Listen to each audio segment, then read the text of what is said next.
স্বাধীনতা পেতে বাকি আর মাত্র কয়েকটা দিন। চারদিকে উচ্চারিত হচ্ছে একটাই ধ্বনি, ব্রিটিশ তুমি ভারত ছাড়ো।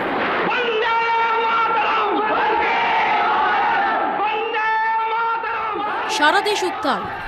এরই মধ্যে ঘটে চলেছে নিঃশব্দ এক বিপ্লব। ছোট্ট একটা পাঠশালা, যার জন্ম 1916, নাম ভবানী বালিকা বিদ্যালয়। সেই বিদ্যালয়কেই কলেজ স্তরে উন্নীত করার চেষ্টা অনেক দিন ধরেই চালিয়ে আসছিলেন বিজয় কৃষ্ণ ভট্টাচার্য। স্বপ্ন একদিন সত্যি হল। 1947 সালের 1 অগস্ট পথ চলতে শুরু করল আমাদের এই কলেজ। যদিও তখন তার নাম ছিল হাওড়া গার্লস কলেজ। কোটি কয়েক ছাত্রী, তাও নানা প্রতিকূলতা, চারদিকে চরম দারিদ্র্য। এই অবস্থায় কলেজ চালানোটাই ছিল এক মস্ত বড় চ্যালেঞ্জ। অধ্যক্ষ বিজয়কৃষ্ণ ভট্টাচার্য কলেজের প্রথম পত্রিকায় লিখছেন, নারী শিক্ষা, স্বাধীনতা ও শ্রীবৃদ্ধির অন্তরায় দুটি, শিক্ষক ও ছাত্রীদের উৎসাহের অভাব এবং সাধারণের ঔদাসীন্য।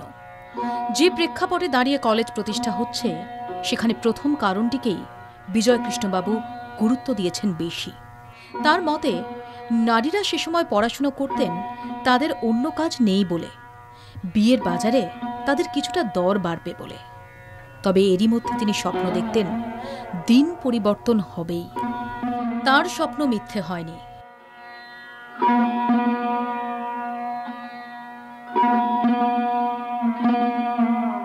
তার মৃত্যুর পর 1975 সালে এই কলেজের নামকরণ হয় বিজয়কৃষ্ণ গার্লস কলেজ। সেদিনের 3 জন ছাত্রীর সংখ্যা বেড়ে দাঁড়িয়েছে 3000-এ। ফিরিয়ে দিতে হয় অনেককে। পরিচালন মণ্ডলীকে অভিভাবকদের সামনে হাত জোর করে বলতে হয়, ঠাঁই নাই, ঠাঁই নাই ছোট সেতরি, আমারই সোনার ধানে গিয়েছে ভরি। এই কলেজের প্রতিষ্ঠাতা বিজয়কৃষ্ণবাবু যে স্বপ্ন দেখেছিলেন, যে ব্রত নিয়েছিলেন নারী শিক্ষার, নারী স্বাধীনতার, যে আজকাল আমরা বলি উইমেন এম্পাওয়ারমেন্ট, সেই পদক্ষেপ আজকে যেভাবে ফলপ্রসূ হয়েছে এবং আরও নতুন করে নানাভাবে আমরা সেই জায়গায় এসে দাঁড়াতে পেরেছি, যেখানে আজ গর্বের সঙ্গে আমরা বলতে পারি যে আমাদের কলেজ ভারতবর্ষের একটি অত্যন্ত পরিচিত, অত্যন্ত গৌরবান্বিত কলেজ, তার অধ্যায় রয়েছে। আর আমরা আশা করছি আমরা ভবিষ্যতেও আরও নতুন নতুন পদক্ষেপে এই কলেজের আরও সুমহান প্রতিষ্ঠাতাকে, তার স্বপ্নকে আমরা আরও ভালোভাবে, আরও সুন্দর করে সফল করতে পারব। সায়েন্স, আর্টস, কমার্স মিলে মোট 27টি বিভাগ। প্রতিটা বিভাগই সাফল্যের ধারাবাহিকতা বজায় রেখে চলেছে। পাঠ্যসূচি অনুযায়ী পড়াশোনা ছাড়াও রয়েছে বিএড কোর্স, প্রতিযোগিতামূলক পরীক্ষা প্রশিক্ষণ কেন্দ্র, নেতাজি মুক্ত বিশ্ববিদ্যালয়। ছাত্রীদের মান উন্নয়নের জন্য কলেজ সর্বদা সচেষ্ট। এছাড়াও ছাত্রীদের hostel, canteen, telephone booth, wifi campus, gym, স্ন্যাক্সের দোকান সবই রয়েছে ক্যাম্পাসের মধ্যে। ছাত্রীদের গুণগত উৎকর্ষের বিষয়কে মাথায় রেখে ঢেলে সাজানো হয়েছে লাইব্রেরি। সম্পূর্ণ কম্পিউটারাইজড লাইব্রেরি ব্যবস্থা ছাত্রীদের বই পেতে সুবিধা করেছে। আমাদের OPAC 24/7 available throughout, any time, anywhere, you can access it. এরপরে আমরা যেটা ফিউচার প্ল্যান করছি, লাইব্রেরিটাকে ডিজিটাইজেশন করার, এবং তার জন্য আমরা একটা প্রসেস স্টার্ট করেছি। সেটা হচ্ছে ডিসপ্লেস ইনস্টল করা হয়েছে এবং বর্তমানে আমাদের কলেজের কোয়েশ্চেন পেপারগুলো তার মধ্যে আপলোড করা শুরু হয়ে গিয়েছে। এবং এইভাবে আমরা চেষ্টা করছি কলেজটার লাইব্রেরিটা যাতে আরও ভালো হয় এবং আমরা স্টুডেন্টদের আরও ভালো করে সার্ভিস দিতে পারি। কলেজে 27টি বিভাগের মধ্যে রয়েছে বেশ কতকগুলি ল্যাব কেন্দ্রিক বিষয়। ল্যাবরেটরির দিকেও বিশেষ নজর রাখা হয়, যাতে তা ছাত্রীদের হাতে কলমে শিক্ষা গ্রহণে সাহায্য করে। হাওড়া স্টেশনের কাছেই অবস্থিত হওয়ায় অনেক দূর দূরান্ত থেকে মেয়েরা আসে এই কলেজে। তাদের সুবিধার্থে রয়েছে কলেজ হস্টেল। অত্যাধুনিক সুযোগ সুবিধা সহ হস্টেল মেয়েদের শান্তির নীড়। জীবনানন্দ দাশ মহাশয় তার একটি বিখ্যাত কবিতার নাম অনুসরণ করেই আমরা আমাদের এই হোস্টেলটির নাম রেখেছি বনলতা। অনেক মেয়ে আজকে বহু দূর দূর থেকে যারা আসে, তাদের একটি নির্দিষ্ট থাকার জায়গা খুঁজে পেয়েছে। এমন একটি থাকার জায়গা যেটি কলেজেরই মধ্যে এবং একরকমভাবে বলা যায় যে বাড়ির পরিবেশে, বাড়ির আবহাওয়ায় আমরা এটিকে রাখতে সক্ষম হয়েছি।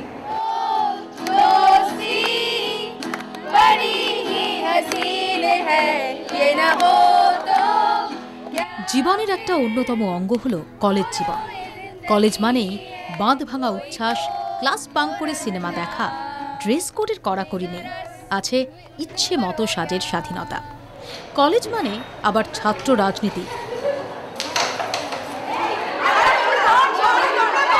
বিতর্ক, ক্যান্টিন, গান। আর কলেজ মানেই জেন ওয়াইয়ের কাছে এখন সেলফি। নিজেদের মতো করে এরা খুঁজে নেয় সেলফি জোন। দু চোখে স্বপ্ন, মুক্ত আকাশ, বাঁধন হারা জীবন। আমি শুনেছি তোমরা নাকি সবই চোখে পড়ে এদের দেখলে। ছোট্ট মনগুলো স্বপ্ন দেখে, কেউ সাংবাদিক হবে, কেউ বা আইপিএস। মানুষের বাঁচা মরা এখনো ভাবিয়ে তোলে তোমাদের ভালোবাসা। রাত জেগে প্রজেক্ট করা, সেমিনারের প্রস্তুতি, সোশ্যালের প্রস্তুতি, শিক্ষকদের সঙ্গে সমস্যা ভাগ করে নেওয়া, সবকিছুই তো কলেজ জীবন। ঠিকই, কলেজ তো স্বপ্ন দেখায়, আরো বড় হও, এগিয়ে যাও। জীবন যুদ্ধে এগিয়ে যাওয়ার অক্সিজেনও যোগায় কলেজ। আমি কোনো স্বপ্ন দেখি না, তাই স্বপ্ন দেখব বলে আমি দু চোখ পেতেছি, তাই তোমাদের কাছে এসে আমি দু হাত পেতেছি। এক বছর সরস্বতী পুজোয় আমরা 20,000 টাকা পুরস্কার পাই, সেরা পরিবেশ সম্মান পেয়েছিলাম। সেই টাকা নিয়ে আমরা যে মেয়েরা পড়তে পারে না বা টাকা পায় না তাদেরকে আমরা হেল্প করেছি। এছাড়াও আমরা প্রত্যেক বছরই হেল্প করে থাকি। কেউ বলে ফিস দিতে পারছি না, কেউ বলে তার স্পোর্টস শ্যু কিনতে পারছি না, বা তারা অ্যাথলেটিক্স বাইরে খেলে আসে, তাদের জন্য আমরা বিভিন্নভাবে সাহায্য করে বা এগিয়ে আসি। আমাদের টিচাররা প্রচুর সহযোগিতা করেন, এক্সট্রা ক্লাস নেন বা বই দিয়েও তাদের সাহায্য করেন। একসময় প্রতিষ্ঠাতা অধ্যক্ষ বিজয়কৃষ্ণ ভট্টাচার্য যে স্বপ্ন নিয়ে পথ চলা শুরু করেছিলেন, নারী স্বাধীনতা, চিন্তা, চেতনার উন্মেষ, আজও আমরা সেই পথ ধরেই হেঁটে চলেছি। আমরা গলা উঁচিয়ে বলতেই পারি, আমরা চলি সম্মুখ পানে, কে আমাদের রুখবে? সময় বদলায়, সমাজ বদলায়, সমাজের মানসিকতা বদলায়। আজকের দিনে নারী শিক্ষা, স্বাধীনতা, ক্ষমতায়ন চারিদিকে সোচ্চারে উচ্চারিত হলেও প্রশ্নচিহ্ন থেকেই যায়। 2015 সালে কলেজ যখন 68তম বছর উদযাপন করছে, তখন স্বাধীনতারও 68তম বছর। এত বছর পেরিয়ে এসে নারী নিরাপত্তা, নারী শিক্ষা, তাদের মর্যাদা সব দিক ভাবলে এ প্রশ্ন মনে জাগতেই পারে, সত্যি কি আমরা স্বাধীন? স্বাধীনতা খুব সহজে আসেনি ঠিকই, নারী স্বাধীনতাও তো এখানে ব্যতিক্রম হতে পারে না। আজও স্বাধীনতাহীনতায় কে বাঁচিতে চায় রে, কে বাঁচিতে চায়? আমরাও স্বাধীনতাহীনতায় বাঁচব না। সেই শিক্ষায় তো শিক্ষিত করি আমরা আমাদের ছাত্রীদের। স্বপ্ন দেখো, লড়াই করো, এগিয়ে যাও, জীবনের গান গাও। জীবন যুদ্ধে বেঁচে থাকতে গেলে লড়াই করেই বেঁচে থাকতে হবে। তোমার লড়াইটা একটু কঠিন হতে পারে, সাফল্য আসবেই। পাশে আছি।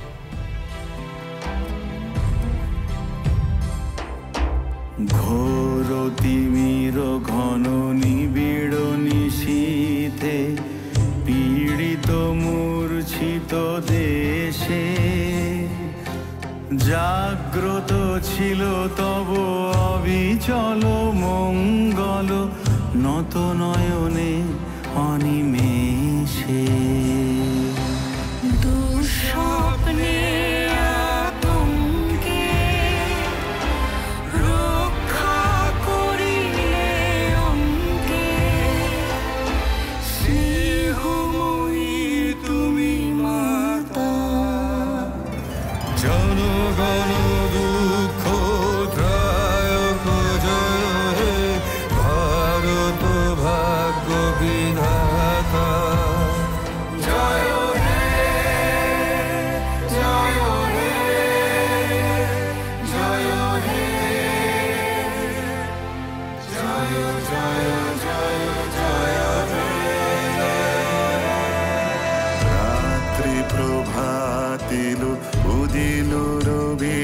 ছবি পূর্বোদয় গিরি ভালে গায়ে বিহঙ্গম পুণ্য সমীরণ নবজীবন রস ঢালে তব করুণার অনুরাগে নিদ্রিত ভারত জাগে তব চরণে নত মাথা জয় জয় জয় হে